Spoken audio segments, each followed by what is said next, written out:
The first thing most people do in a new home is wrong. They pick a room, they start unpacking, they make it feel like theirs. A veteran does none of that. Military doctrine has a rule for any position you occupy. Improve it before you settle into it, not after, before. That principle applies to foxholes, forward operating bases, and the 3-bedroom ranch you just signed closing papers on. One of these 9 actions costs under $10, takes 5 minutes, and increases your front door's kick resistance by over 1,000%. Another exploits a security vulnerability most homeowners don't know exists. A criminal can buy the tool to exploit it for $20 online. 9 specific actions, completed in a single day, that transform a builder-grade house into a defensible home before you open a single box. Most people spend their first day deciding where the couch goes. After this, you'll never be most people. Before anything comes off the truck, you walk the full exterior, not a casual stroll, a deliberate perimeter assessment. You're photographing every door, every window, every gate, every utility meter access point, every crawlspace entry, every neighboring sightline that gives someone a concealed approach to your property. 15 to 20 minutes produces a reference document that drives every single hardening decision you'll make for the rest of the day. Civilians start inside. They pick a bedroom. They argue about where the TV goes. Veterans start outside, because threats come from outside. You're looking for what a criminal sees. Which door is hidden from the street? Which window sits behind a fence line where someone can work unobserved? Which side of the house has no neighbor with a line of sight?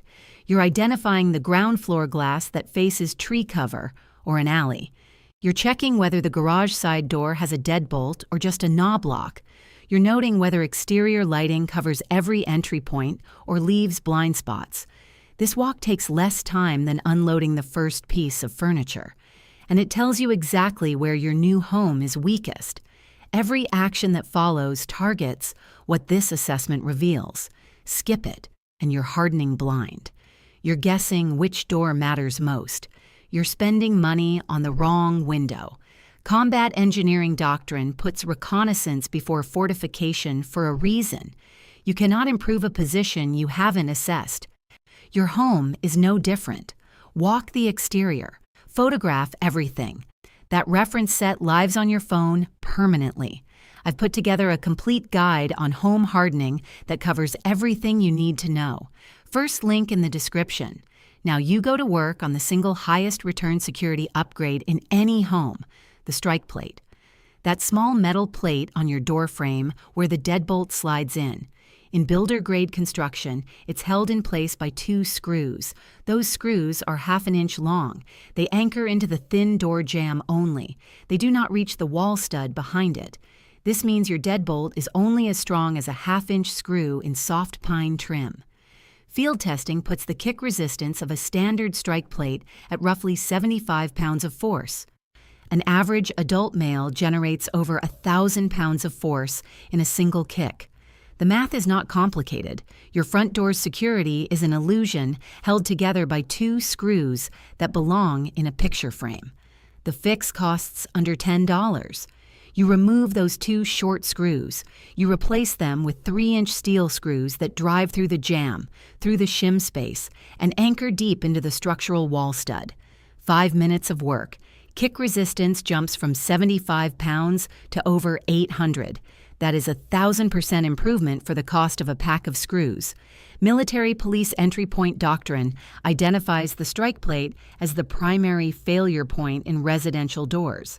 Not the lock, not the door itself, the strike plate. Criminals know this. A boot to the frame beside the deadbolt is the most common forced entry method. It works almost every time on builder-grade homes because those 1/2 inch screws shear instantly under lateral force.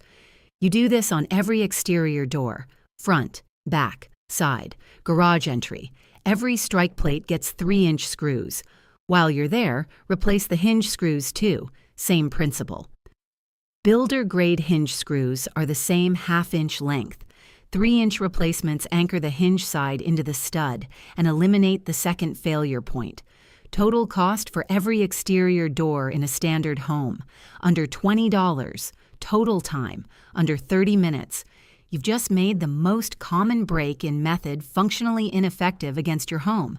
Most people install a $200 smart lock on a door frame held together by half-inch screws. That's a $50 padlock on a cardboard box. The frame fails long before the lock does. Fix the frame first. Everything else is theater until you do. Battery-powered carbon monoxide and smoke detection. Not hardwired, battery-operated. Here's why that distinction matters. Hardwired detectors are connected to your home's electrical system. When the power goes out, they go out. Some have battery backup. Most homeowners never check whether that backup battery is functional, charged, or even installed. And power outages are exactly when the deadliest threats appear. The grid drops, temperatures fall. People bring out generators, camp stoves, kerosene heaters, propane units. Every one of these produces carbon monoxide. Carbon monoxide is invisible. It's odorless. It's completely silent. You cannot detect it with any human sense. Initial symptoms mimic the flu: headache, nausea, confusion. By the time you realize something is wrong, your cognitive function is already compromised. You can't think clearly enough to save yourself. Carbon monoxide kills more people during winter power outages than the cold itself. That's not a guess. That's documented in post-event mortality data from every major winter storm of the past 20 years. Military training teaches a principle that applies here directly. The deadliest threats are the ones you cannot detect with your senses. That's why you don't rely on your nose for a gas leak or your eyes for carbon monoxide. You rely on instruments. Battery-operated combination smoke and carbon monoxide units cost $8 to $15 each. They function completely independent of your home's electrical system. You place one on every floor, one near every sleeping area, one near the garage entry where vehicle exhaust can seep in. You install them on day one because you don't know when your first power outage hits. It could be tonight. Most people assume their existing detectors work. They don't test them. They don't check batteries. They don't even confirm whether the previous homeowner left working units behind. You verify on day one, not day 30. Utility shutoff identification and marking. Your home has 3 systems that can cause catastrophic secondary damage if they're not controlled during an emergency. Water, gas, electricity. You need to locate every main shutoff on day 1, not when a pipe bursts at 2 in the morning, not when you smell gas after an earthquake, not when floodwater is rising toward your electrical panel. Day 1. The main water shutoff is typically near the front of the house where the supply line enters. The gas shutoff is at the meter, usually on an exterior wall. The electrical main breaker is in your breaker panel, often in the garage, basement, or utility closet. You mark each one with bright-colored tape. Orange, yellow, something visible in low light with a flashlight, something a family member can find without instructions while stressed and half awake. Then you walk every person in your household to each shutoff. You show them the location. You show them the operation. You confirm they can do it in the dark. FEMA data shows that secondary damage from uncontrolled water and gas after storms frequently exceeds the primary storm damage. A burst pipe running for 12 hours while you're dealing with a downed tree destroys more of your home than the tree did. An uncontrolled gas leak after seismic activity turns structural damage into an explosion risk. You cannot shut off what you cannot find, and you will not find what you never located when conditions were calm. This takes 15 minutes. It costs nothing. It prevents thousands of dollars in secondary damage. Most people learn where their water shutoff is after their first plumbing emergency. Veterans learn before the first box comes off the truck. 72-hour sustainment kit, not a bug-out bag, not a 6-month food supply. A single container staged on the ground floor before unpacking begins. Here's the scenario this solves. You move in on a Saturday. Sunday afternoon, a severe thunderstorm drops a tree on the power lines feeding your street. Grid goes down. Roads are blocked with debris. You have no power, no way to cook, and every supply you own is buried in unmarked boxes, stacked in random rooms. You can't find your flashlights. You can't find your first aid kit. You can't find your medications. Everything you need is somewhere in that house, and it might as well be on the moon. The sustainment kit eliminates this vulnerability. One container, clearly labeled, staged in a known location on the ground floor. Inside it, 1 gallon of water per person per day for 3 days. A basic first aid kit, a battery-powered flashlight and a battery-powered radio, a 72-hour supply of any daily medications, copies of critical documents, insurance cards, IDs, medical information. The 72-hour standard comes from emergency management doctrine. It's the minimum window you should be able to sustain your household without external support, not because help won't come, but because after $23 billion weather disasters in 2023 alone, response systems are increasingly overwhelmed. You may wait longer than you expect. This kit isn't about surviving the apocalypse. It's about surviving bad timing, the disruption that hits before you've unpacked, the storm that doesn't check whether you've found your medicine cabinet yet. Stage the kit first. Unpack everything else at your own pace. You've just bought yourself a 72-hour buffer against the worst-case scenario on the worst possible day. Pay attention to this one. This is the action most people have never heard of. Security window film. The State Department uses it on embassy windows worldwide. Military force protection standards treat window glazing, hardening as a baseline requirement for any occupied facility, and almost no one in the civilian world knows it exists. Here's the problem it solves. A standard residential window is one of the weakest points in your home's envelope. A single impact shatters it. One kick, one rock, one elbow wrapped in a jacket. The glass breaks and falls out of the frame in pieces. Entry time, under 2 seconds. Security window film is a thick, transparent polyester layer that adheres directly to the interior surface of your glass. The window itself still looks completely normal from outside, but when that glass breaks, the film holds every fragment in the frame as a single, webbed sheet. The glass cracks but doesn't collapse. It doesn't create an opening. A 2-second breach becomes a sustained effort requiring tools, time, and noise. All three are things an intruder does not want to spend. You apply this to every ground floor window that faces a concealed approach. Sliding glass doors, side windows behind fences, any glass panel where someone could work unobserved. One roll costs $50 to $150 and covers 2 to 3 windows depending on size. Application takes 30 to 45 minutes per window with a squeegee, spray bottle, and a utility knife. No special skills required. The instructions are straightforward.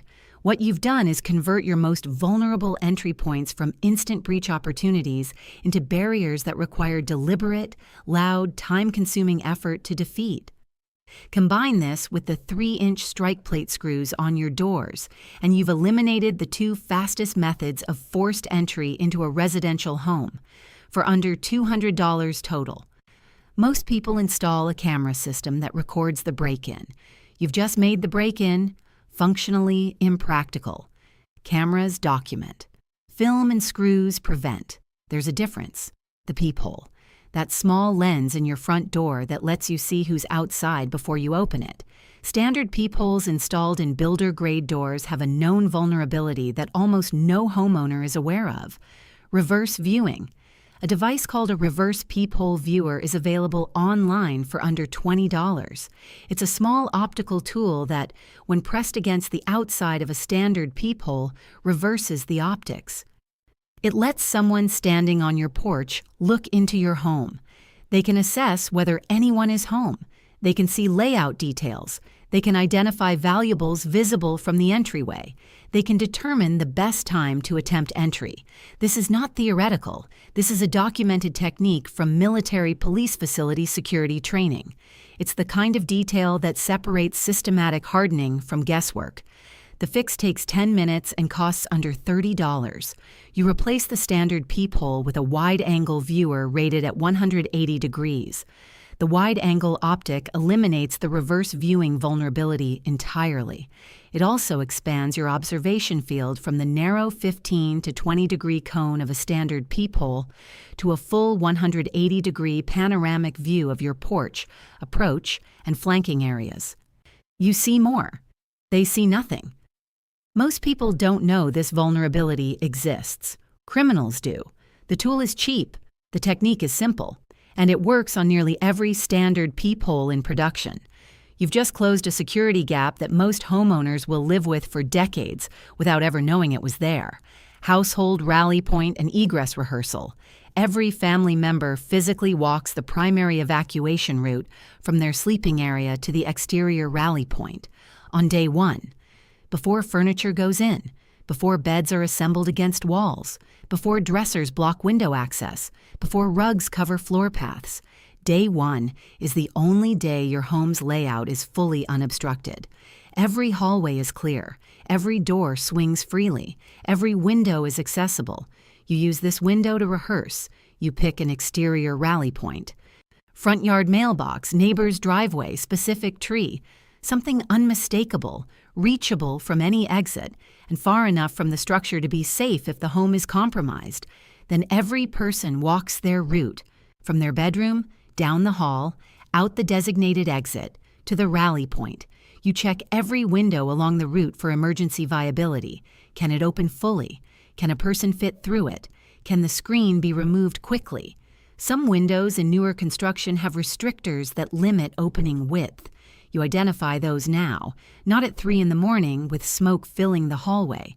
This mirrors the military immediate action drill, a rehearsed response that eliminates decision-making under stress.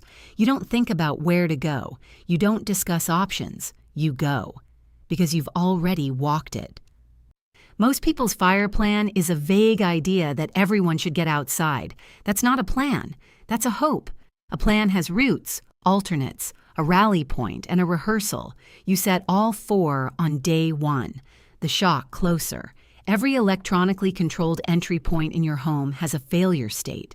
Electric garage doors, smart locks, powered gates, automated sliding doors.